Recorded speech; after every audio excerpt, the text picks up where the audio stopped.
Salut à tous, c'est Justin the Noob. Alors je pensais faire une vidéo sur un énième montage du gimbal et en fait je vais abandonner, j'ai reçu plusieurs adapteurs différents et j'arrive pas à trouver un montage qui me plaise et qui permette d'avoir le gimbal bien à plat comme il faudrait. Euh, il faudrait que l'adapteur soit assez long pour éloigner le gimbal de ma poitrine, en tout cas du stuntman, pour laisser de la place, puisque le gimbal va être relevé, donc plus proche de votre torse, donc il y aura forcément des positions où ça va bloquer. Bon voilà, vu les vidéos que je réalise pour l'instant et les parcours que je fais, je pense que ça ne vaut pas la peine, donc j'ai préféré aller faire du vélo plutôt que me concentrer là-dessus. Et du coup, je me suis aperçu que je n'avais pas fait de compte rendu sur le vélo depuis la vidéo de présentation que j'avais faite. Donc là, aujourd'hui, j'en suis à peu près à 600 km. J'avais acheté le vélo en mai 2017, donc presque un an. C'est pas énorme. Comme certains le savent peut-être, j'avais eu plusieurs blessures. J'ai eu pas mal de boulot. Bon voilà, je me cherche des excuses, je sais. Là, l'idée est de s'y remettre plus intensément et d'y mettre des kilomètres afin de progresser et puis de prendre du plaisir. En attendant, donc voilà, je vais vous présenter un peu le Nakamura après 600 bornes. L'état du vélo et globalement ce que j'en pense. Voilà, allez c'est parti. Alors un petit rappel, moi je pars de loin, j'avais pas fait de vélo depuis presque 20 ans je pense. Ce Nakamura 730 LTD aujourd'hui me donne entière satisfaction, plus ça aurait été de la confiture donnée au cochon. Alors un petit rappel, la fourche c'est une RockShox, donc elle est équipée d'un système de lock, et ça, sur les grosses montées c'est très appréciable. Un seul dérailleur puisqu'on on a qu'un plateau et donc c'est un 1/11 de chez SRAM. Là l'embout où on peut remplir la fourche d'air ou en enlever un peu, donc aujourd'hui je suis à 100 PSI, donc moi je fais 80 kg, c'est une fourche 100 mm. Ça me donne plutôt satisfaction, c'est un réglage assez tendre, j'étais même encore plus tendre récemment mais j'ai vu que c'était pas assez, et là comme vous verrez un peu plus tard dans la vidéo, c'est même limite si jamais j'attaquais des choses beaucoup plus pentues, comme vous verrez à la fin de la vidéo. Les freins c'est du Shimano, assez basique mais qui font bien le boulot. Les pneus, Hutchinson Python 2, donc comme certains le savent, c'est moi ce que je considère le point faible, en tout cas pour ce que je veux faire, là, dès que c'est humide ou lorsqu'on attaque un peu, je suis pas complètement confiant, bon, surtout avec le niveau que j'ai. Un porte-bouteille Zefal, d'ailleurs je l'ai perdu la Zefal. Les pédales Neutron Evo, ça j'en suis ravi. Vous verrez sur celle de droite j'ai un tout petit souci, un truc qui se dévisse mais c'est rien de méchant. Frein arrière toujours Shimano, aucun problème. Le Hutchinson 2 qui bon par contre tient, voilà pour 600 bornes ça tient. La selle, donc là ça sera un problème que je vais vous évoquer dans une minute. En attendant voici le réglage, donc j'ai un vélo L au fait. Et là si vous voyez, si vous apercevez l'échelle, moi je suis au premier point et il en reste encore un bon paquet. Je pense, moi je fais 1m80, je pense que L c'est très adapté pour 1m80, à voir après 1m85 je pense, s'il vaudrait mieux une taille au-dessus, mais je crois que ça n'existe pas chez Nakamura. Donc le dérailleur arrière du NX de SRAM, un 11 vitesses, rien à dire, ça marche très bien, pas de problème de chaîne qui saute, sauf quand j'ai utilisé une huile bien trop fluide qui n'était pas fait pour ça. Le bouton pour bloquer le dérailleur quand vous voulez enlever la roue. Donc oui, vraiment aucun problème, il a l'air de tenir, j'ai pas fait de réglage, rien du tout. Le seul problème que j'ai avec les pédales là, donc c'est la vis là qui a une tête de symbole nucléaire, elle se dévisse de ce côté, puisque donc c'est dans le mauvais sens, il faudrait que je la colle un peu, là je l'avais pas fait ce jour là, mais hormis ça les pédales rien à dire, elles sont fiables, elles font bien le boulot. Donc plutôt content.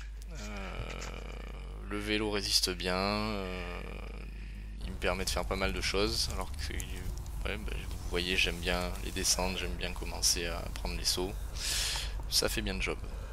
La selle, donc là je viens de découvrir que j'avais un problème avec la Ok, pièce qui permet de régler this is bad. l'inclinaison, donc c'est une pièce qui a, enfin des deux côtés, il y a des dents. Et bon, je pensais l'avoir serrée, mais un jour elle a bougé et je pense que ça a bouffé les dents. Pourtant j'avais Yeah. tout de suite resserré, Okay, so this is pretty mais much voilà, ça, basically. cette partie-là apparemment n'a pas résisté. Donc de là à dire que je suis trop lourd, je vous laisserai petit malin commenter. Mais bon voilà, hormis ça, ça peut arriver. Je ne considère pas ça trop méchant. Puis ça me donnera l'occasion de réfléchir à ce que je prends à la place.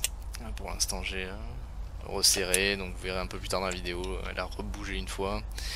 J'ai resserré bien proprement et bon, elle n'a pas rebougé après, donc pour l'instant ça va rester comme ça. Que vous dire, donc, ce que j'ai apprécié tout particulièrement sur ce modèle, comme je l'avais dit dans la vidéo de présentation, il y a pas mal de composants reconnus, donc des freins Shimano, même si c'est pas un très haut de gamme, la marque il n'y a rien à dire. Les dérailleurs SRAM, enfin le dérailleur SRAM d'ailleurs. Pareil, c'est l'entrée de gamme, mais c'est du fiable. Une fourche RockShox, bon voilà, la marque a plus rien à prouver je pense. Pareil, un modèle plutôt entrée de gamme, mais qui fait bien le job. C'est très simple à régler, donc pour moi c'est parfait. Voilà, on voit que les composants ils tiennent. Je suis pas très bon, il y a eu des chutes, et aucun problème majeur. Prochain changement que je dois faire, c'est les plaquettes arrière, et c'est pas parce qu'elles sont usées, c'est parce que je les ai contaminées. Bon là c'est en train de partir d'ailleurs parce que je l'ai pas fait, et au final ça part, mais bon j'ai perdu un peu de puissance, mais bon c'est ma faute. Je pense que je les ai aspergées d'un produit qui n'aurait jamais dû se trouver là. Et après dans les upgrades, alors je suis ravi des pédales que j'ai prises. Ça correspond bien à ce que je voulais faire. Je pense pas avoir du tout le niveau ni l'envie de passer en clipless. Donc celles-là elles font bien le boulot. Pour le prix c'est vraiment royal. Et pour ce que je fais, fiabilité, rien à dire. Juste voilà, la vis que je vous ai montré à surveiller. L'upgrade que j'aimerais beaucoup aujourd'hui, c'est un dropper post. Maintenant que j'ai un problème avec ma selle, bah, ça sera peut-être l'occasion d'y réfléchir. Voilà, vous voyez, j'aime bien faire l'idiot dans des passages un peu bosselés. Bon, est-ce que ça vaut l'investissement? Je ne sais pas, mais ouais, ça serait vraiment l'envie du jour. Donc ça, bah, je vous tiendrai informé. Et celui dont je parle depuis quelques vidéos, c'est les pneus. J'aimerais vraiment des pneus un peu plus larges avec des plus gros crampons. Voilà, je me sente un peu plus à l'aise dès que c'est mouillé et lorsque j'ai envie d'attaquer un peu. Bon, voilà, ça c'est vraiment du pneu pour du cross-country, on va dire sur des terrains vraiment nickel, je trouve. C'est pas fait pour le casser. Mais bon, après rien à dire, ils sont toujours là. À un point que j'avais oublié de dire, les chambres à air, elles sont pas d'origine. Alors je suis pas en tubeless, mais c'est des chambres à air renforcées Kevlar, donc pareil, pas eu de crevaison, je touche du bois. Donc bon, un bon achat.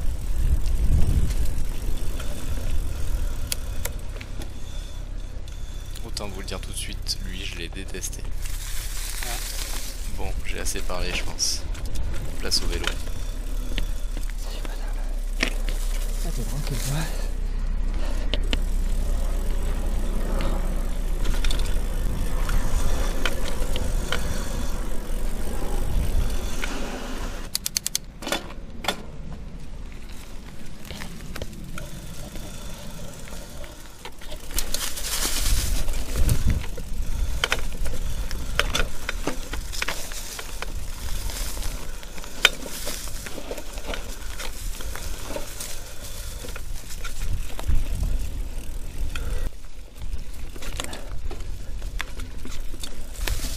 terrain est assez nouveau pour moi. C'est vrai que j'ai pas l'habitude de... Ça ressemble presque à un bike park.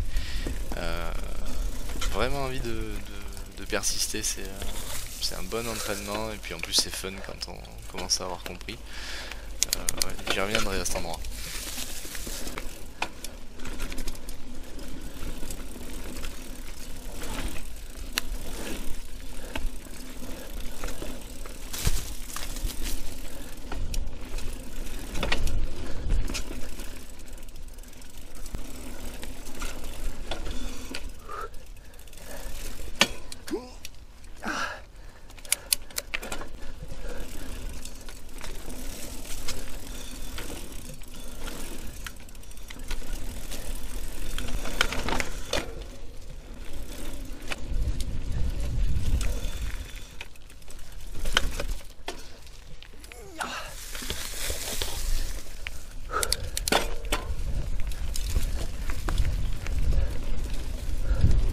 Fichez pas de moi, le saut c'est nouveau.